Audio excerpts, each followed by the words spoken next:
What are you 100% sure is true even though you can't prove it? Story 1. Growing up we had a family of friends that did everything with our family. Camping, holidays, random get-togethers. Everything. Dead certain that my father was having an affair with the wife and my mother was having an affair with the husband and neither of them knew of the other's affair. For the longest time I knew there was affairs going on but thought it was more of a swinger or poly relationship kind of thing until I was an adult and my mother started talking about visiting the husband without his wife or my father knowing. And the more I probed the more certain I became that neither of them knew the other was doing it. I have kept this to myself because they're all in their mid-60s or dead with 35+ years of marriage and it just seems pointless to rock the boat but I find it extremely amusing. I had a friend growing up whose parents split up and both remarried another split couple. It was weird when the step-siblings changed houses, they both went to the other house. Wait, I'm not the only one with a sitcom setup for a family. My parents divorced when I was in high school and each independently met and remarried the members of a separate divorced couple. It's always fun to watch people try to connect the dots when I tell them that my stepmom and stepdad are exes. LOL, my friend's mom started dating this guy, her son started dating his daughter, then her father started dating his mother. That must be one attractive family. It was like family Tinder swipe right. Match. Makes family dinners easier though. Story 2. One time my cat used her paw to gag herself and puke on the floor because I wasn't paying enough attention to her. My disabled dachshund will bite his lame foot and make it bleed if he thinks that it will make us pay more attention to him than our other dogs. I had a dog who sprained her leg and had a limp. For several months.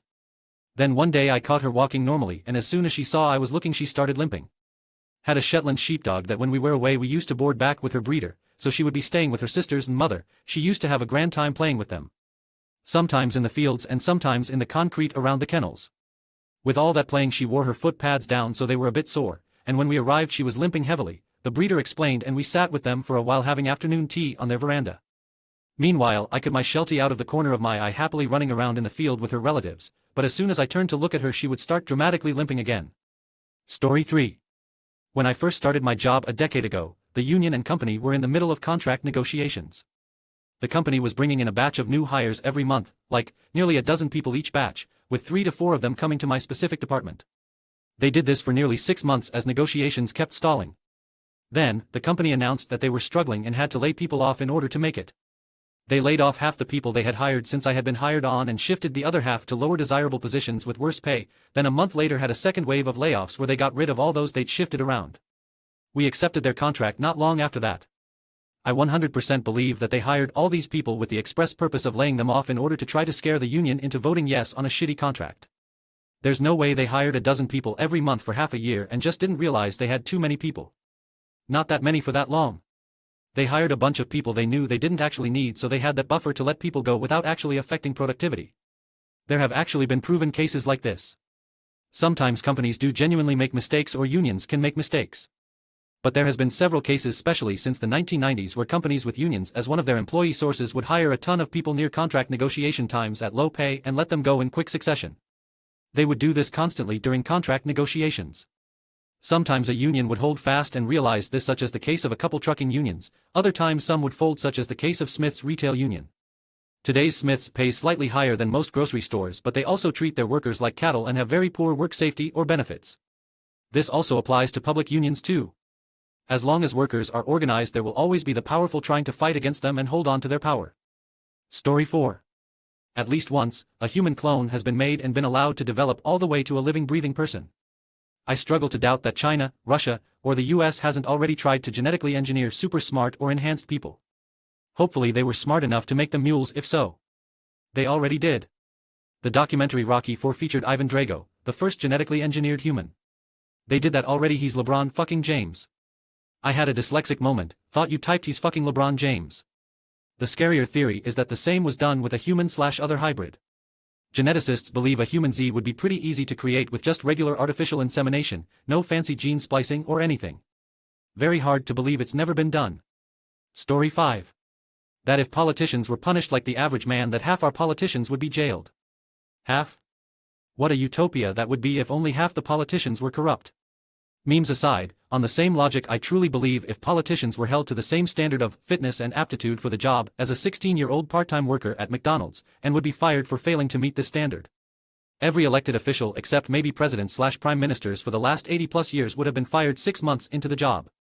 And prime ministers/presidents are only excluded from this list because I believe they at least make up the hours they are paid for, so maybe some of them can squeeze trough. But many of them would still be fired for incompetency. Story 6. Sandwiches taste better when cut diagonally. Sandwiches taste better when other people make them. This is actually provable. There's a phenomenon in humans where things you got with no effort or cost taste better.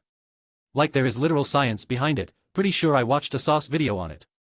So basically, what you said is absolutely true. Yeah, as I recall, it's because it's a bit of a surprise to your senses, but if you made it yourself you already handled/smelled/tasted bits of it as you put it together, so there is an extra level of enjoyment of someone else made it for you. Story 7.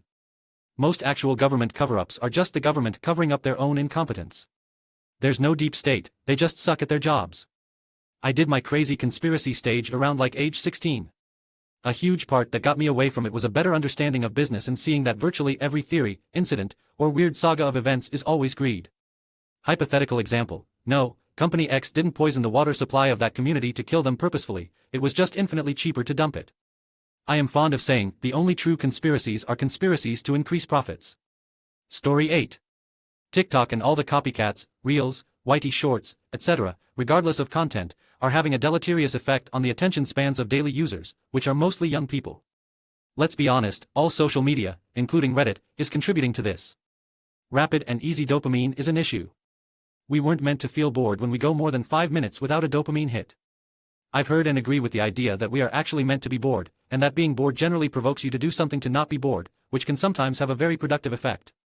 Following this logic, where many people's boredom would turn productive, it is now displaced with social media. Story 9.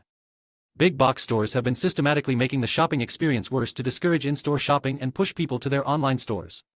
They're trying to get out of the brick-and-mortar business because of the high overhead cost, but they know that simply shutting stores down will be hugely unpopular. By understaffing so that shelves don't get stocked and locking product behind glass, they can blame employees and theft for store closures without losing too many customers to other online retailers. They're also starting to feel the pinch of losing impulse purchases, though. Once they're entirely online, they're at the mercy of competitors with cheaper pricing or better marketing at the click of a few keys. The brick-and-mortar stores can turn the stink ship back around if they start pushing shopping as a convenient alternative to shitty counterfeit products with no support. I'm a dummy optimist, though. I now also share this belief. Just watched a Home Depot commercial where the guy is tiling his bathroom and runs out of spacers. Normal person would go to the store, buy more and continue tiling. Commercial guy has his wife take a picture, use that to find the spacers on the website, then has them shipped. I did think it a bit odd that the commercial was shot in real time, so you could see them sit around for 48 hours watching the tile adhesive dry and take turns showering in the backyard under the hose. Story 10. Most companies are price colluding in the USA. Insurance, energy, and food are chief offenders. Insurance companies, property, and auto, are raising rates and canceling policies, as I write. 10 companies own 80% of the grocery retail space in the US. Big corporations killed small businesses in the US and now they're price gouging us for every penny we own. They all got bigger and more profitable during the pandemic. It's the same story in every industry. Story 11. Most makeup companies are utilizing the same size container of product but filling them at least 25% less of said product, while increasing prices unnecessarily. Like, I have to put a few eye drops into my mascara to get whatever is left and honestly don't use it more than 2 to 3 days a week. I never had to do this pre-pandemic. Shrinkflation is a real thing that is well known for sure. Especially given that they still have to label it accurately to avoid being sued for fraud. Other methods include improved formula or recipe, with cheaper components and later bringing a more expensive, classic, version to the market. These are less obvious, since changing the composition doesn't generally require new labeling. Story 12. That the US is headed towards a gigantic crisis. Like half the country is going to go broke at this rate, with the new high cost of living. We're going to have millions and millions of people with no health insurance and no money and nowhere to live. It's going to be insane. I believe we're at the moment in human civilization where we're either gonna make it or break it. How we handle current crises surrounding poverty, inequality, etc., over the next 50 to 100 years is going to determine whether we truly progress humanity or fuck it into oblivion. Same. And I just realized I'm increasingly pessimistic about our chances.